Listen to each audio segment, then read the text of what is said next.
तुम्ही पाहत आहात लोकसमाचार 24 तास। सोलापूरमधून एक अतिशय धक्कादायक आणि मन सुन्न करणारी बातमी समोर येत आहे। निवडणूक लढवण्याची जिद्द बाळगणाऱ्या एका लोकप्रिय तृतीयपंथी व्यक्तीची राहत्या घरात निर्घृण हत्या करण्यात आली आहे। कोण आहे ही व्यक्ती आणि काय घडलंय सोलापूरच्या लष्कर परिसरात, पाहूया हा सविस्तर रिपोर्ट। सोलापूरच्या लष्कर परिसरात राहणारे आणि सोशल मीडियावर अत्यंत लोकप्रिय असलेले अय्यूब सय्यद यांची गुरुवारी मध्यरात्री हत्या करण्यात आली। अय्यूब सय्यद हे केवळ सोशल मीडिया स्टार नव्हते, तर आगामी सोलापूर महानगरपालिका निवडणुकीसाठी प्रभाग 16 मधून इच्छुक उमेदवार म्हणून त्यांनी तयारीही सुरू केली होती। 26 डिसेंबर 2025 ची ती रात्र सीसीटीव्ही फुटेजमध्ये दिसत असल्यानुसार रात्री अंदाजे सकाळचे 11:30 वाजता 3 अज्ञात व्यक्तींनी अय्यूब सय्यद यांच्या घरात प्रवेश केला। या हल्लेखोरांनी अतिशय निर्घृणपणे त्यांच्यावर वार करत त्यांची हत्या केली।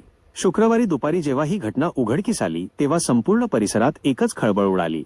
प्राथमिक तपासात अय्यूब सय्यद यांच्या अंगावरील आणि घरातील दागिने गायब असल्याचे दिसून येत आहे। त्यामुळे लुटीच्या उद्देशाने ही हत्या झाली असावी असा संशय पोलिसांनी व्यक्त केला आहे। मात्र ते निवडणूक लढवणार असल्याने यामागे काही राजकीय कारण आहे का, या दिशेनेही पोलीस आता तपास करत आहेत। घटनेची माहिती मिळताच पोलिसांनी घटनास्थळाचा पंचनामा केला असून परिसरातील सीसीटीव्ही फुटेज ताब्यात घेतले आहे। यामध्ये 3 संशयित व्यक्ती स्पष्टपणे दिसत असून सोलापूर पोलिसांनी त्यांच्या शोधासाठी पथके रवाना केली आहेत। या हत्येमुळे सोलापूर शहरात सध्या भीतीचे आणि तणावाचे वातावरण आहे। एका सामान्य घरातून येऊन राजकारणात आणि समाजकारणात सक्रिय होऊ पाहणाऱ्या व्यक्तिमत्वाचा अशा प्रकारे अंत झाल्याने हळहळ व्यक्त केली जात आहे। या प्रकरणातील प्रत्येक अपडेट आम्ही तुमच्यापर्यंत पोहोचवत आहोत।